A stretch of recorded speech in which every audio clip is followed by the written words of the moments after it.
Vamos rezar juntos em nome do Pai, do Filho e do Espírito Santo. Amém. Em todos os 3 ciclos litúrgicos, o 4º domingo da Páscoa é um domingo que recebe o nome da figura de Cristo Bom Pastor. É simplesmente o Domingo do Bom Pastor. Um anúncio consolador nos vem da liturgia da palavra. O Senhor é o nosso pastor, de quem teremos medo? Para entender de quem se quer distinguir Jesus quando diz polemicamente: Eu sou o bom pastor, e todos quantos vieram antes de mim foram ladrões e salteadores. É preciso partir de uma página do profeta Ezequiel sobre os pastores de Israel, a qual certamente Jesus quis se reportar. O mundo antigo estava cheio de pastores, pastores reais que tornavam esse trabalho tão familiar e importante. Pastores, além disso, eram chamados os chefes, os reis, os sacerdotes. Mas a que correspondia este título? Responde-nos o mesmo profeta Ezequiel numa dura acusação contra os chefes políticos e religiosos do povo eleito. Ai dos pastores de Israel que só cuidam do seu próprio pasto. Não é seu rebanho que devem pastorear os pastores? Vós bebeis o leite, vestivos de lã, matais as reses mais gordas e sacrificais. Tudo isso sem nutrir o rebanho. Vós não fortaleceis as ovelhas fracas, a doente não a tratais, a ferida não a curais, a transviada não a reconduzis, a perdida não a procurais, a todas tratais com violência e dureza. Assim, por falta de pastor, dispersaram-se minhas ovelhas, e em sua dispersão foram expostas a tornarem-se presa de todas as feras. Este quadro nos coloca diante da figura eterna e universal do chefe entre os homens. O que escutamos, em outras palavras, é o modo com que os chefes, os dominadores e os poderosos sempre conceberam a sua relação com os homens, seus súditos.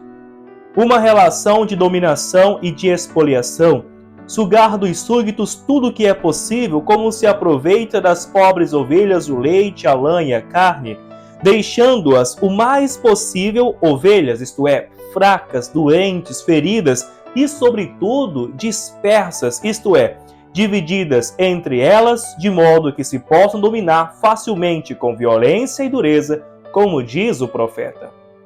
Jesus, em seu tempo, constatava amargamente essa realidade chocante da dominação que se instala em cada poder humano. Dizia: os reis dos pagãos dominam como senhores, e os que exercem sobre eles a autoridade chamam-se benfeitores. No longo discurso sobre o bom pastor, Jesus fala destes falsos pastores humanos com muita lucidez. São mercenários, a eles não interessam nada as ovelhas. Diante do perigo fogem e deixam que as ovelhas sejam devoradas. Não é necessário pensar que ele aluda somente aos chefes zelotes que então atiçavam o lobo, isto é, os romanos, para depois fugir e esconder-se à sua chegada, deixando o povo carregar as consequências das duras repressões do dominador estrangeiro. O quadro é bem mais universal. É o amargo quadro do domínio do homem sobre o homem, da autoridade como dominação e exploração dos fracos. Esse domínio está radicado no egoísmo humano e, por isso, é eterno. Ao longo dos séculos, deu-se por vezes um aspecto humano, se revestiu até de filantropia, mas se olharmos mais a fundo, veremos que, salvo raras exceções, a situação não mudou em relação ao tempo de Cristo. Há muitas regiões sobre a terra onde a situação é pior do que nos tempos de Jesus, onde o homem domina sobre o homem com violência e dureza. A humanidade nunca ficou e nem hoje está livre de tiranos. Por que Jesus, então, usou uma imagem já desvirtuada pela experiência humana? Por que se chama bom pastor e continua a nos chamar seu rebanho? Não teme, chamando-nos suas ovelhas, ferir nossa sensibilidade e ofender nossa dignidade de homens livres? A resposta está nisso que, não obstante todos os abusos humanos, Deus nunca renunciou a seu título de pastor, como não renunciou ao título não menos comprometedor de rei. Falando pela boca do profeta Ezequiel, depois da forte repreensão que ouvimos, ele acrescenta: com efeito, assim diz o Senhor, vou tomar eu próprio cuidado com minhas ovelhas, velarei sobre elas, como o pastor se inquieta por causa de seu rebanho, quando se acha no meio de suas ovelhas tresmalhadas, assim me inquietarei por causa do meu. Eu o reconduzirei de todos os lugares, por onde tinha sido disperso em um dia de nuvens e de trevas, para pastoreá-las, suscitarei um só pastor, meu servo Davi. Será ele quem as conduzirá à pastagem e lhes servirá de pastor. Jesus, ao vir ao mundo, se apresentou como pastor prometido por Deus com todas as características. Ele conhece e ama suas ovelhas, chama-as pelo nome. Para ele, elas não são um número, mas pessoas amigas. Ele as apacenta, as defende, dá-lhes a vida. Procura a que está perdida e a reconduz com festa ao rebanho, reúne as dispersas. Em outras palavras, é um pastor a serviço do rebanho, até o ponto de dar por ele a vida.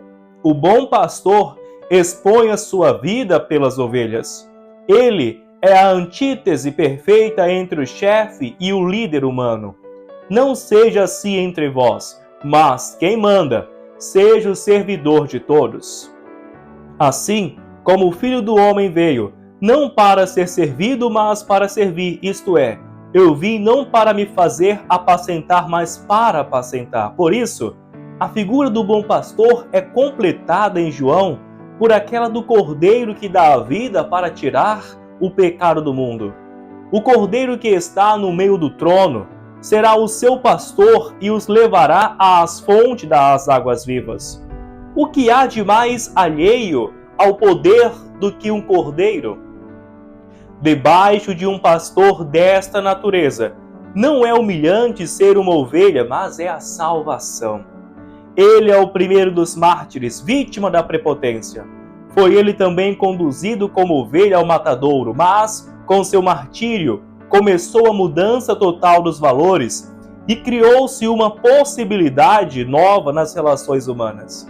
Doravante, a verdadeira glória não consistirá em ser servido e apacentado pelos súditos, mas antes em servi-los e nutri-los.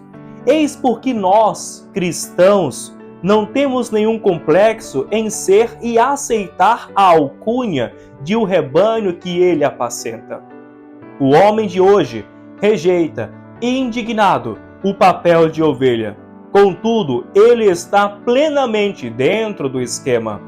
Sem que nos apercebamos, nós nos deixamos guiar inocentemente por qualquer tipo de manipulação e de persuasão oculta. Outros criam modelos de bem-estar e de comportamento, ideais e objetivos de progresso, e nós os seguimos. Nós os seguimos com medo de ficar por fora, atordoados pela mídia, condicionados e plasmados pela publicidade. Nós comemos o que nos propõe e vestimos como nos ensinam os outros. Observem como caminha a vida da multidão de uma grande cidade moderna. É a imagem triste de um rebanho que sai junto, agita-se e se comprime em horas fixas no meio de transporte, quer dos ônibus, quer do metrô, nutre-se das mesmas coisas confeccionadas pelos outros, tantos alimentos como jornais, depois à noite, volta junto com o rebanho, vazio de si e de liberdade. Como as ovelhas saem do cercado, e o que faz a primeira, as outras fazem, simples e quietas, e não sabem o porquê, diz Dante Alighieri. Cristo nos propõe fazer com ele uma experiência de libertação. Onde está o Espírito do Senhor, aí a liberdade. Ali emerge a pessoa com a inigualável riqueza e com seu destino verdadeiro.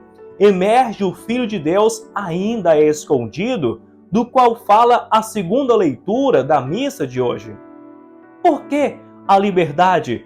Porque o Senhor, não querendo violar nossa personalidade, a ajuda a crescer, a formar-se. Ele nos personaliza com o seu conhecimento e com o seu amor. Faz nascer de dentro de nós a nova criatura, consciente e forte, aquela que o mundo não pode manipular porque não está mais sob seu domínio. Aquele que segue não andará nas trevas, mas terá a luz da vida. Quem caminha na luz sabe distinguir as coisas, os valores, sabe distinguir as sombras da realidade. Esta meditação deve despertar em nós o sentido gostoso de nossa pertença a Cristo, bom pastor, a persuasão de ser por ele conhecidos e amados, mas deve também despertar o empenho em não traí-lo, para recair sobre outras pesadas submissões e escravidões. Jesus nos dá um sinal para reconhecermos-nos, para ver se estamos em seu rebanho. As minhas ovelhas ouvem a minha voz, e eu as conheço e elas me seguem. Reconhecemos nós a voz de Cristo, também no meio dos mil apelos do mundo? Somos capazes de exultar ao som de sua voz também nesse momento? Aproximemo-nos da Eucaristia, que é o encontro real com o bom pastor. Humildes e confiantes, renovemos a Cristo a nossa adesão com as palavras do Salmo. Nós somos e queremos ser o vosso povo, Senhor, o rebanho de vossa pastagem. Louvado seja o nosso Senhor Jesus Cristo, para sempre seja louvado em nossa Mãe Maria Santíssima. Ó minha Senhora, ó minha Mãe, eu me ofereço inteiramente todo a vós, e em prova da minha devoção eu vos consagro nesse dia os meus olhos, os meus ouvidos, a minha boca, o meu coração, inteiramente todo o meu ser. E porque assim sou vosso, ó incomparável Mãe, guardai-me e defendei-me como coisa e propriedade vossa. Amém. O Senhor esteja convosco, Ele está no meio de nós. Abençoe-vos Deus Todo-Poderoso, Pai e Filho e Espírito Santo. Amém.